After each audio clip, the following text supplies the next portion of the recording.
Hello guys, welcome back to the rich money trader. This is Gautam Kashyap और आज हम लोग बात करने वाले हैं analysis of Nifty and bank Nifty. आज किस तरीके से मार्केट मूव किया और कल किस तरीके से कर सकता है। कल एक्सपायरी है क्योंकि इस वीक सिर्फ 3 ट्रेडिंग सेशन होंगे। थर्सडे फ्राइडे छुट्टी है, हॉलीडे है, इसीलिए एक्सपायरी कल है। तो कल एक्सपायरी में किस तरीके से आप ट्रेड कर सकते हो, आज का जो मूवमेंट है किस बेसिस पे हुआ था, किस तरीके से हुआ था निफ्टी में, बैंक निफ्टी में, तो सारी चीज एनालिसिस करेंगे। और वीडियो शुरू करने से पहले जो लोग नए हैं please subscribe to this channel. ये नंबर अगर इंक्रीज होता है तो मुझे मोटिवेशन मिलता है to make more and more videos for you guys. And इस चैनल पर मैं एक ट्रेड फॉर लिविंग का एक बेसिक सीरीज स्टार्ट मैंने किया है, जहां पे मैं बताऊंगा आपको from basics of stock market to the trading. आप एक सिस्टमैटिक वे में आप बेसिक्स ऑफ ट्रेडिंग किस तरीके से आप जान सकते हो, सारी बेसिक्स आपको मैं बताऊंगा इन अ सिस्टमैटिक वे। तो मेक श्योर कि आप ये चैनल सब्सक्राइब कर लो ताकि आप ऐसी सीरीज मिस ना करो और अपने दोस्तों के साथ भी शेयर कर सकते हो। तो चलिए वीडियो शुरू करते हैं। पहले हम लोग बात कर लेते हैं निफ्टी की। तो निफ्टी की अगर आप देखो तो ये 1 आवर का टाइम फ्रेम है और 1 आवर के टाइम फ्रेम में थोड़ा सा मैं अगर जूम आउट करता हूँ तो पहला एक सपोर्ट एरिया यहाँ पे आपको अगर मैं दिखाऊं, सो यहाँ पे आपको एक सपोर्ट दिख रहा होगा। यहाँ पे मार्केट ने, निफ्टी ने यहाँ पे आया और यहाँ पे सपोर्ट दिया और फिर अभी जो है ये इस करंट लेवल में, करंट मार्केट सिचुएशन में ये एक्ट एज अ रेजिस्टेंस करेगा। अब सिमिलरली यहाँ पे भी आप देखो, यहाँ पे एक रिजेक्शन है, यहाँ पे एक रिजेक्शन है, यहाँ पे एक रिजेक्शन है। तो क्लियरली एक ये सपोर्ट, स्ट्रॉन्ग सपोर्ट एरिया है। और इसको हल्का सा जूम आउट करता हूं तो मैं आपको दोनों दिखा देता हूं। सपोर्ट एरिया में देखो, एक यहाँ पे रिजेक्शन मिला था, एक यहाँ पे रिजेक्शन मिला था। और सिमिलरली अगर आप ऊपर देखोगे, यहाँ पे एक रिजेक्शन इसको मिला है और जो कि पहले रेजिस्टेंस था, बाद में इसने सपोर्ट की तरह काम किया और इन फ्यूचर ये एक स्ट्रॉन्ग रेजिस्टेंस की तरह काम कर सकता है अभी कल के सिचुएशन में भी, और अगर कल नहीं होता तो नेक्स्ट वीक के सिचुएशन पे। तो इसको हम लोग बात कर लेते हैं कि कैसे ब्यूटीफुली यहाँ पे इसने मार्केट इसको रिजेक्ट किया, गैप डाउन ओपन हुआ, सब जानते हैं, और मार्केट यहाँ पे इसी लेवल को टच करके वापस ऊपर चला गया। तो अगर आप 15 मिनट का इसके फ्यूचर्स के चार्ट को देखोगे तो यहाँ पे आपको दिखेगा फ्यूचर्स के चार्ट में भी एग्जैक्टली उसी तरीके से उस लेवल को इसने रिस्पेक्ट किया है।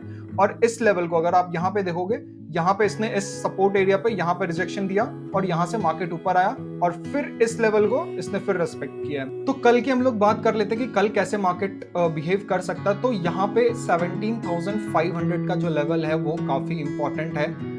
इसका अगर मैं ऑप्शंस चार्ट आपको दिखाऊं, ऑप्शंस में अगर आप देख सकते हो, ओपन इंटरेस्ट जो है पुट के साइड 45 लाख है और कॉल के साइड 32 लाख है। तो more likely it's like flat to bullish movement हो सकता है। अगर मैं मूवमेंट की बात करूं, अगर मार्केट फ्लैट खुलता है तो यहाँ पे आपको एक सपोर्ट एरिया आपको दिख सकता है 17,500 पे। तो यहाँ पे आप क्लियरली एक रिजेक्शन आपको देखने को मिल सकता है। और अगर गैप अप ओपन होता है, गैप अप ओपन होगा तो ये एक तो क्लियर एक रेजिस्टेंस है ही।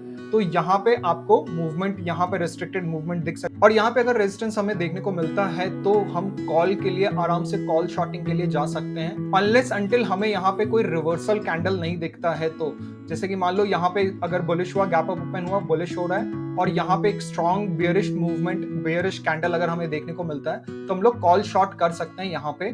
और अगर मान लो लाइकली टू अगर गैप डाउन ओपन होता है, जिसके चांसेस थोड़े कम है, तो ये एक सपोर्ट एरिया आपको डेफिनेटली देखने को मिलेगा। और यहाँ पे अगर गैप डाउन ओपन होता है तो इस जोन पे आपको कंसोलिडेशन देखने को मिलेगा। कंसोलिडेशन आपको 17,500 पे पक्का देखने को मिलेगा। और अगर गैप डाउन ओपन होता है तो ये एक क्लियर सपोर्ट एरिया है। यहाँ पे अगर आपको सिमिलर पैटर्न, अगर कोई रिवर्सल काइंड ऑफ थिंग दिख रहा है तो यहाँ पे आप पुट शॉर्ट कर सकते हो। बट मोर लाइकली है कि कल ये बुलिश टू मूवमेंट दिखा सकता है, या अगर इसको ब्रेक डाउन करता है, अगर इन केस अगर मान लो कि ये गैप डाउन होता है, जैसा कि कुछ इस तरीके का आपको कैंडल दिखेगा, इस तरीके का कैंडल दिखेगा इन सेलिंग साइड, तो आप वेट करना कि अगर आप सेलिंग प्रेशर, अगर ये बहुत अच्छा सा कैंडल दिखता है, बड़ा सा कैंडल, तो यहाँ पे इसके पुल बैक के लिए वेट करना। अगर ये बुलिश मूवमेंट आता है, यहाँ पे फिर बियरिश मूवमेंट आता है, तो यहाँ पे आप आराम से कॉल शॉर्ट करना, विच इज 17,500। यहाँ पे आप कॉल शॉर्ट कर सकते हो। यहाँ पे आप बियरिश मूव देख सकते हो, यानी कि मतलब मैं इस तरीके का फॉर्मेशन कह रहा हूं, यहां आएगा, फिर यहां टच करेगा, यहां आएगा। तो ये पुल बैक पे मैं बोल रहा हूं, यहां पे आप आराम से कर सकते हो अगर ये ऐसा कुछ ब्रेक गैप डाउन होता है तो। But more likely flat to bullish movement है। सो कल के लिए अगर मैं निफ्टी की लेवल्स की बात करूं तो 17,630 का जो एक लेवल है, ये काफी इंपॉर्टेंट लेवल है, ये लेवल। और 17,500 का एक लेवल है जहां पे आपको कंसोलिडेशन या यहाँ पे आपको अच्छा चांस मिल सकता है टू टेकन सम पुट। और नीचे की साइड अगर मान लो यहाँ पे आपको रेजिस्टेंस शो कर रहा है और ये फिर एक स्मॉल सा सपोर्ट एरिया है, तो यहाँ पे मार्केट आपको रिस्ट्रिक्ट, यहाँ पे कोई रिवर्सल दिखा सकता है। तो इस जब नीचे की तरफ अगर आपको ये रेजिस्टेंस की तरह एक्ट करे तो आप कॉल में शॉर्ट मत करना, बट ये अगर सपोर्ट की तरह एक्ट करे तो पुट शॉर्ट कर सकते हो आप इस पॉइंट पे। हाँ, यहाँ पे अगर आपको रेजिस्टेंस की तरह कर सकता है तो यहाँ पे आप कॉल शॉर्ट कर देना।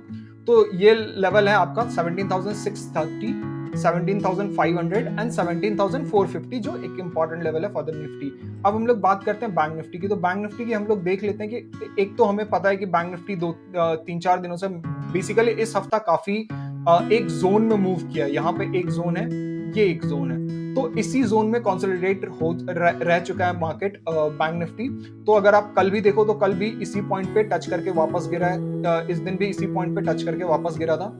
एंड अगर आप बात करो कि यहाँ पे तो एक फॉल्स ब्रेकआउट हुआ था, अगर आप मूविंग एवरेज की बात करो कि यहाँ से नीचे गया, यहाँ से फिर यहाँ से तो बेयरिश होना चाहिए था।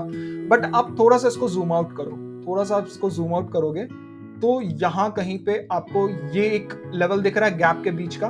तो ये जो पॉइंट है यहाँ पे ये एक्ट कर रहा है आपको एक काइंड ऑफ सपोर्ट एरिया का।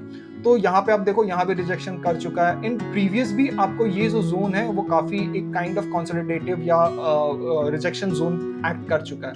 तो जब भी आप सपोर्ट और रेजिस्टेंस की बात करते हो तो कोई भी कंसिडर मत करो कि एक सिंगल लाइन होगा, वो हमेशा एक जोन होगा। आपको अगर निफ्टी की बात कर लो तो 10 पॉइंट, 20 पॉइंट, 30 पॉइंट ऐसे का जोन हो सकता है, 50 पॉइंट का जोन हो सकता है। निफ्टी बैंक निफ्टी की बात करो 100 पॉइंट का जोन हो सकता है, 200 पॉइंट का जोन हो सकता है।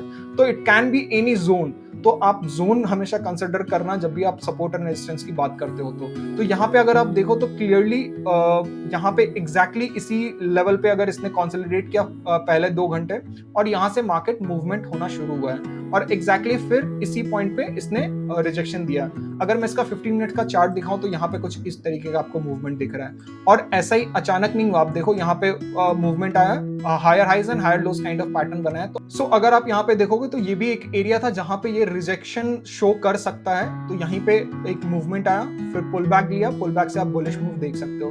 बट यहाँ पे अगर आप देखो तो ऑप्शन सेलर्स ने बहुत ही स्मार्टली मूव किया, ऑप्शन ट्रेडर ने एक्चुअली। अगर इस टाइम पे अगर आप देखते 2:45-40 मिनट के आसपास, तो इसका जो ओपन इंटरेस्ट था, अभी तो ओपन इंटरेस्ट 38,000 का अगर आप देखो तो 10 लाख इधर पुट में है और 25 लाख कॉल साइड है। तो उस टाइम पे इसका जो आपको ओपन इंटरेस्ट था पुट का था आपको 4 लाख और कॉल का था 22 लाख के आसपास। तो काइंड ऑफ काफी स्मार्टली प्ले करते हैं ऐसे सिचुएशंस पे जब मार्केट थोड़ा कंसोलिडेटिव होता है। तो एक क्योंकि उस टाइम जब कंसोलिडेटिव होता है तो प्रीमियम्स काफी लो हो जाते हैं और ऐसे मूवमेंट्स को लाना पड़ता है ताकि प्रीमियम्स हाई मिले और ऑप्शन सेलर्स को भी फायदा हो, उनको हाई प्रीमियम्स सेल करने को मिल जाए। तो यहाँ पे आप देख सकते हो ऐसे सिचुएशंस में मोर लाइकली टू आप कह सकते हो कि फ्लैट टू बुलिश इसमें भी मार्केट हो सकता है। और काइंड ऑफ इसको आप अगर कंसिडर करोगे तो काइंड ऑफ आपको फ्लैट देखने को ही मिलेगा। यहाँ पे आपको एक काइंड ऑफ फ्लैट ओपनिंग देखने को मिल सकता है। और अगर बुलिश मूवमेंट होता है तो ये काफी एक स्ट्रॉन्ग जोन रह चुका है। तो यहाँ पे आपको रिजेक्शन शो कर सकता है और रिजेक्शन अगर नहीं शो करता तो यहाँ पे आप पुल बैक के लिए वेट करो या स्ट्रॉन्ग कैंडल आपको बुलिश मूवमेंट दे रहा है तभी आप पुट शॉर्ट करने के लिए जाओ। ठीक है, पुट शॉर्ट करने के लिए तभी आप मूव करो इस सिचुएशन में। और अगर गैप डाउन होता है इसकी चांसेस बहुत कम है क्योंकि market more likely to bullish movement ही शो कर रहा है। तो काइंड ऑफ कह सकते हो जब तक इसके नीचे नहीं आए तब तक आप कॉल शॉर्ट मत करना। आप अपॉर्चुनिटी ढूंढो। अगर आपको या तो इसके नीचे आता है तो इस लेवल के अगर नीचे आता है तो यहाँ पे अगर कहीं पे आपको अगर रिजेक्शन कैंडल्स दिख रहे हैं ओपनिंग होने के बाद, यहीं पे अगर आपको रिजेक्शन कैंडल्स दिख रहे हैं तब यहाँ पे आप कॉल शॉर्ट कर सकते हो। But in between this zone आप कभी कॉल शॉर्ट मत करना। कल इस टाइम पे आप कॉल शॉर्ट मत करना अनलेस अंटिल इसके नीचे नहीं आता है तो तब आप कॉल शॉर्ट कर सकते हो। तो ये अब काइंड ऑफ सिचुएशन होने वाला है। अगर आप बैंक निफ्टी की बात करो तो जो लेवल्स हैं वो लेवल्स आपको क्लियरली हैं। 38,000 क्लियर एक लेवल है, बहुत स्ट्रॉन्ग लेवल है। एंड 37,500 का एक लेवल आप ले लो जो कि एक साइकोलॉजिकल लेवल है। और 37,300 का, जो कि एक इंपॉर्टेंट जोन है। तो ये सपोर्ट जोन है और ये रेजिस्टेंस है जो काफी एक अच्छा प्ले करने वाला है कल। तो कल हम लोग या तो बहुत अच्छा मूव देखने को एक्सपेक्ट कर सकते हैं, वन डायरेक्शनल मूव देखने को एक्सपेक्ट कर सकते हैं, क्योंकि अगर जोन ब्रेक करता है दोनों साइड किसी भी साइड, तो वन डायरेक्शनल ब्रेक देखने को हमें अच्छा मिल सकता है। तो उसी हिसाब से आप अपने ऑप्शंस को सेल करना, अच्छा आपको कल अपॉर्चुनिटी मिल सकता है। तो ये था मेरा analysis for the Nifty and bank Nifty. और अगर आपको ये एनालिसिस अच्छा लगा तो कमेंट डाउन में लिखो कि मुझे ये एनालिसिस कंटिन्यू करना चाहिए, तो मैं हर रोज एक आफ्टर मार्केट आपको ये एनालिसिस दिया करूंगा। तो मुझे बताओ कि हाँ, आपको ये हेल्पफुल हो रहा है या नहीं हो रहा है। तो till then, thank you and happy trading.